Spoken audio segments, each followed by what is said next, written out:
Аларма. Бъди в час и половина.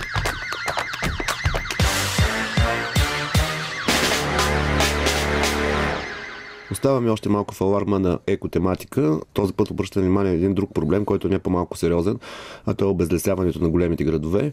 По този въпрос Васил Жечев се срещна с Кирил Ценев, един от така младите екоактивисти. Много мразя тази дума, обаче наистина по някой път не намираме друга на български, който в принцип е участвал в доста екологични инициативи. Да. Буквално връзката между двете теми в предаването е именно тези финни прахови частици, които се натрупват във въздуха и всъщност единственият начин те да бъдат почистени от нашия град е именно чрез растения. Растения, дървета, въобще всичко, за което може да се сетим. Дървета, за жалост обаче, които биват рязани в големия град и в по-малките градове. Затова именно разговаряме с Кирил Ценев. Нека го чуем. Често наблюдаваме по улиците на София и в други големи градове и в по-малки, разбира се, как се режат дървета. Дали само короната или изцяло се отрязват. Какво може да направи един гражданин, ако има съмнение, че това рязане на дървета е неправомерно и е в разрез с закона? Твърде малко неща. Може да поиска да види има ли еколог в този екип, който режат дървета, дали това се прави с надлежна заповед от страна на кмета. И ако тия две условия не са изпълнени, то се чета е незаконна. Ако са изпълнени, то тя е законна и оттам нататък вече няма какво повече да направи. Градовете в България са едни от градовете с най-мръсен въздух в Европа.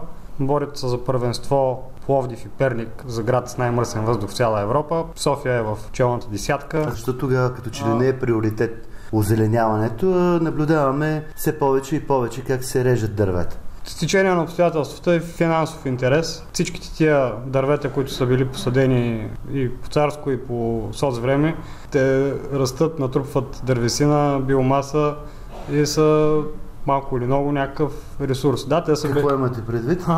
Какво имам предвид? Имам предвид, че общинските фирми, паркови и градини, зелени системи или както се наричат в съответния град, те не само получават пари от общинския бюджет, за да извършват тази специфична дейност по поддръжката на зелените системи, те обаче реализират печалба, извършвайки стопанска дейност, след като продават отрязаната дървесина.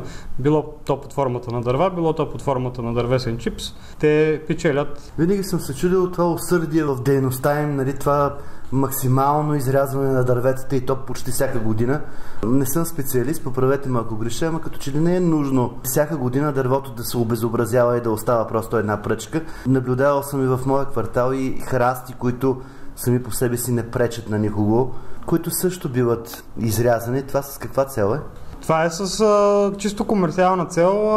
Всеки един кубик дърва, който те успеят да приберат от улиците или от парковите, те после го продават и това на тях им е чиста печалба.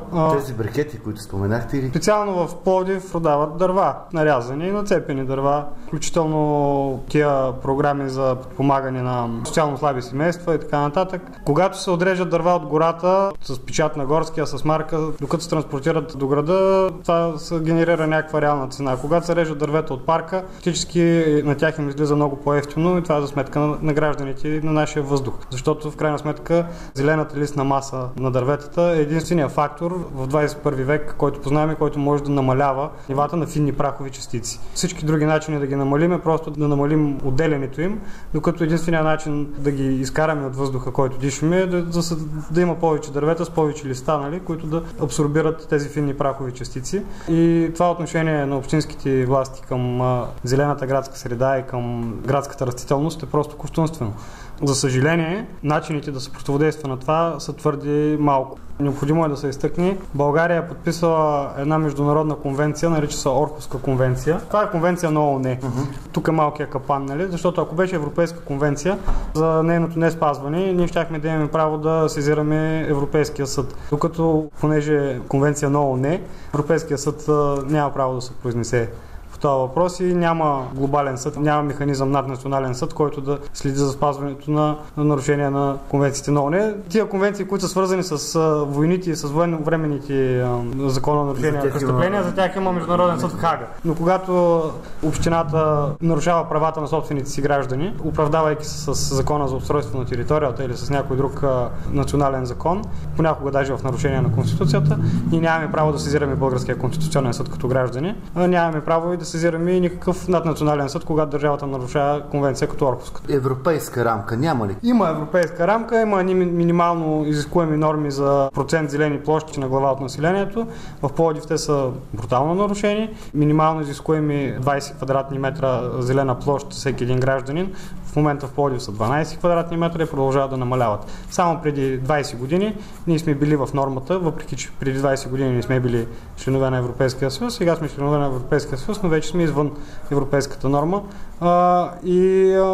Вследствие на това всичко, което може да се случи най-много е някаква община или държавата да бъдат осъдени за това, че накърняват правата на гражданите по този начин, но не произлиза от това задължение те да възстановят тези зелени площи. Не проистича задължение да бъдат възстановени. Няма как да бъдат накарани нарушителите или въобще общината. Не само в тази област. Добре, една голяма част от европейското законодателство било транспонирано при нас. Това е изискването. Това е много избирателно. Това в случая няма ли как да бъде? То има как да бъде, но за тази цел се изисква добра воля от длъжностно компетентните лица.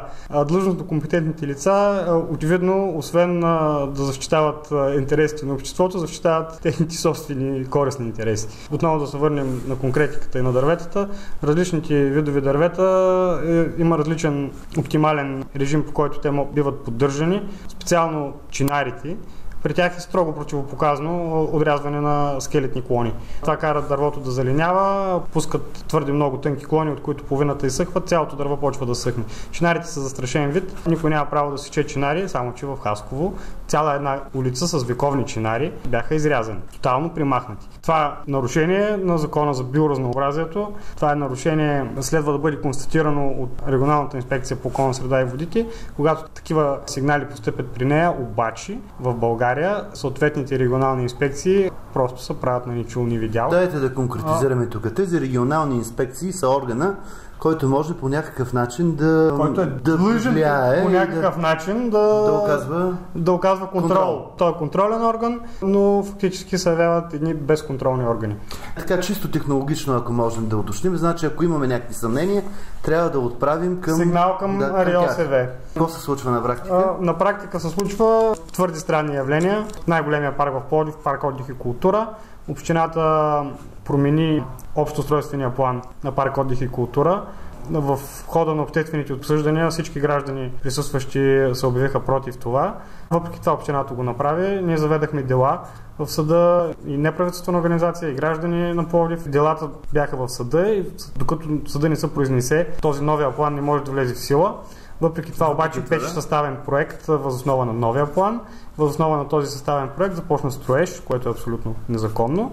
И след като сезирахме Районната инспекция за околна среда и водите, тя просто не реагира. След повторно писмо пак не реагира. Направихме събития и протест в работно време пред Пловдивската регионална инспекция по околна среда и води. Служителите вътре в работно време се заключиха, все едно обсада.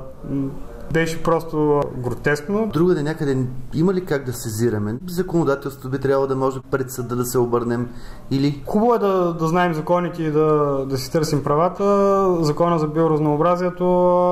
Лошото е, че нямаме тия контролни механизми в нашите ръце. Контролните механизми са в ръцете на едни хора, които очевидно нямат никаква воля да осъществяват този контрол, който по принцип по закон са длъжни.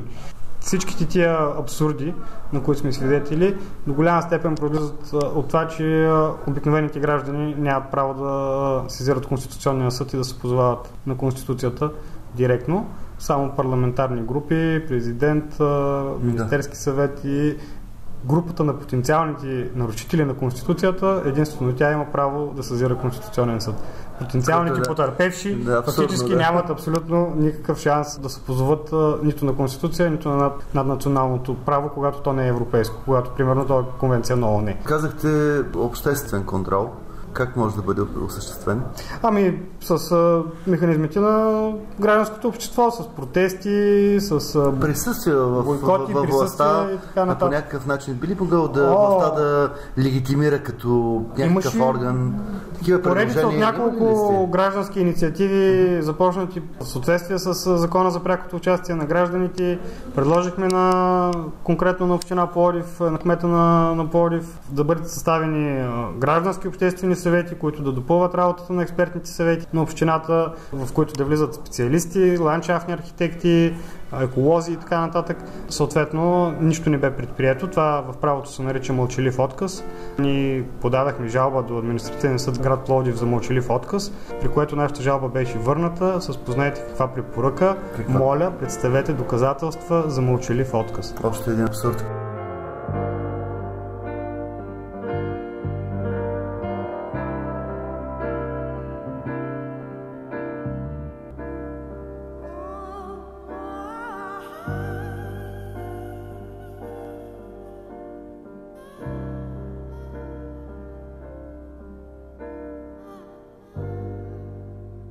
Продължава разговора на Васил Жечев с екоактивиста Кирил Ценев по въпроса за обезлесяването на големите градове и пред какви проблеми сме изправени в момента. В този екип от специалисти, които осъществяват самото рязане и въобще целият проект по това да се коригира поддръжка на зелените системи, в тях трябва да присъства еколог. Това задължително условие. Това са еколози, които са назначени на щат към общината. Съответно, разбирате, че те не могат да имат твърде особено мнение, много по-различно от това, което във всяка една конкретна заповед за изпълнение е посочено, но все пак те могат да легитимират изобщо конкретния начин, по който се извършва, примерно да не са стояла тази сеч, така наречена на техния жаргон на глава, когато се режат дебели скелетни клони, от които после излизат много тънки и малки. Вследствие голяма част от тях изсъхват. При някои дървесни видови това е строго противопоказано. Наличието на съвестен еколог би трябвало да предотврати това нещо. Лошото е, че понякога еколога на екипа е просто близкото кафене, докато обикновените работници, които понякога нямат дори средно образование, извършват тази дейност. Това, което ние искахме да бъде във всеки един такъв екип, да има право да присъства ландшафтен архитект, това е много добра идея, който макар да не е длъжностно компетентен, бидейки професионално компетентен, да има правото да изразява мнение и да участва по някакъв начин в избора на конкретните мерки за всеки един случай. Това нещо не беше направено в Пловдив. На национално ниво предлагаме да бъде съставен регистър на всичките дървета във всяко едно населено място, защото уличните дървета, така наречените крайпътни дървета, които са покрай улиците, те също са част от зелената система. Понякога те са в някои градове повече от половината дървета в един град, покрай улиците. Като количествено съотношение. Докато дърветата, които са в парковете, все пак имаме формално някакви... Парковете имат някакъв статут, бидейки парк. Някои паркови са и паметници на парковото изкуство. По този начин успяхме да запазим градската градина в Пловдив, централния градски парк от изграждане на подземен паркинг под нея. А за другите улични дървета? За уличните дървета няма абсолютно никаква законова защита. Абсолютно беззащитни. Не само това. Те са абсолютно беззащитни и не само това. Примерно едно време някакви отстояния има, които са били от границите на имотите. Само че едно време сградите в границите на имотите са били малко по-навътре.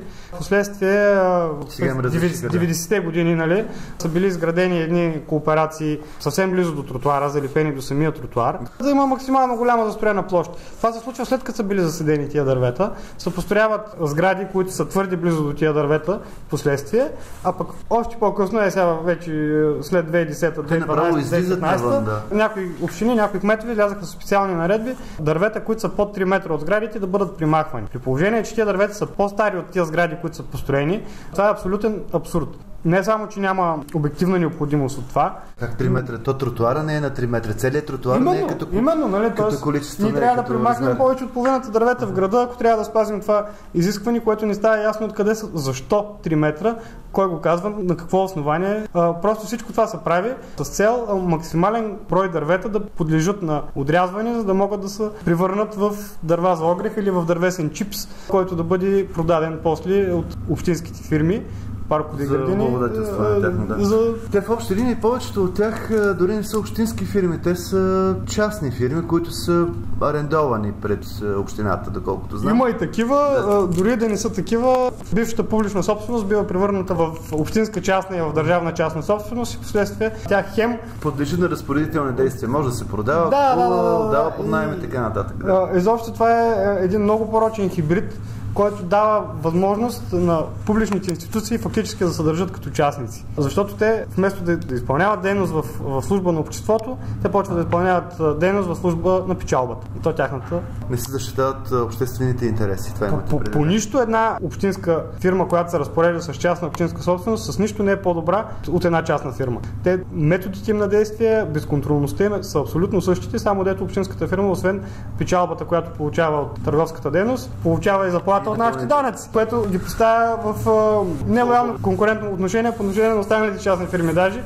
Тоест двойно благодетелстване. Двойно благодетелстване, да. И има и тройно, и четворно благодетелстване в последствие, когато те кажат, нали, добре, ние сякахме тук едни стари дървета, сега ще засадим един нови. Да, точно това ще да попитам. Аргументът им обикновено е тези дървета са стари болни, трябва да бъдат отрязани. Ние сме свидетели на това как перфектни пънове, които ясно се личи, че дървото не само, че не е било болно, невероятно здраво, как се отрязва, как след това се засажда ново. Дори да беше така, нали, после викат, ние ще засадим дървета и те наистина действително засаждат някакви дървета. Миналата година в София засадиха при 38 градуса жега, засадиха дървета, които в Дружба 2 може да отидете и да видите. Изрязаха едни цял ред стари ябълкови дървета, около 15-20 см дебели.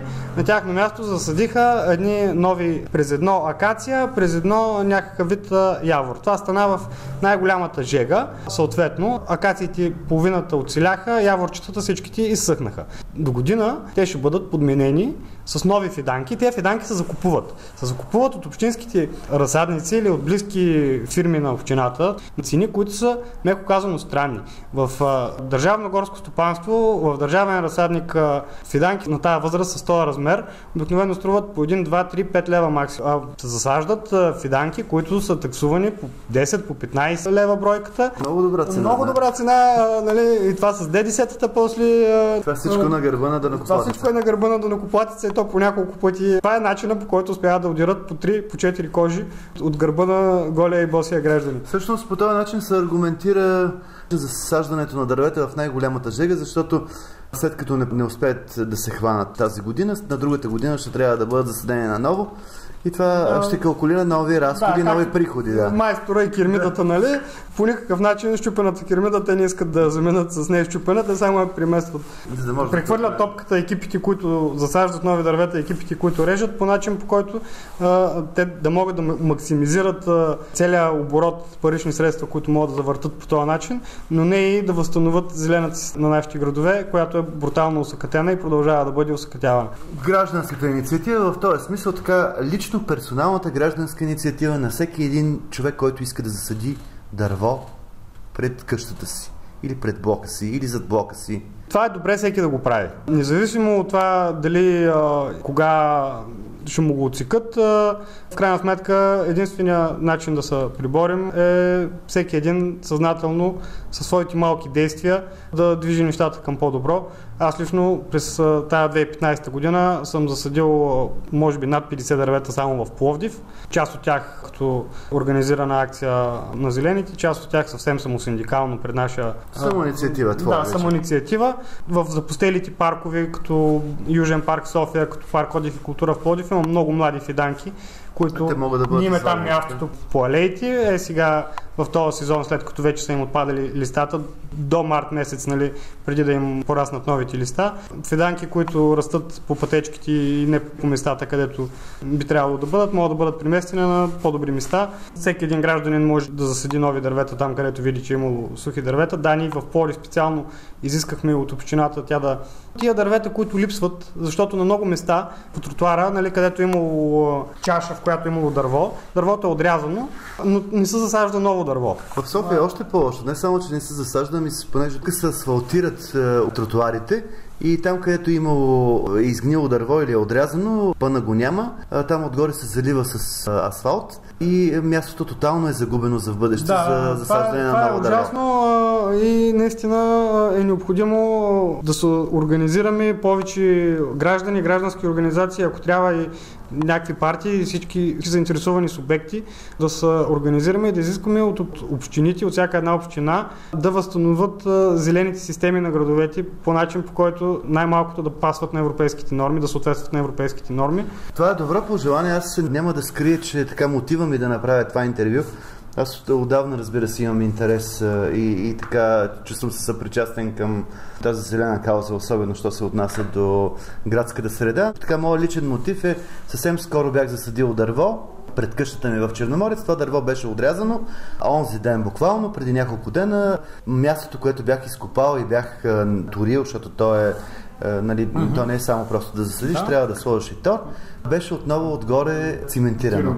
Така че тази инициатива трябва да се случва, трябва да се така да лично и персонално хората колкото се може повече да бъдат ангажирани с това, поне да засажат дървета, докато общината и общинските фирми режат. Но... Просто трябва всеки един, който се чувства сам в тази борба, просто да намери сродните си души и да се действа заедно и по-ефективно. Защото в момента наистина дърветата са безпомощни, а гражданите имаме твърди малко инструменти да се борим чрез съд за тяхното запазване. Затова всичко, което остава е нашата стихийна, самоинициативна способност да се организираме и да действаме.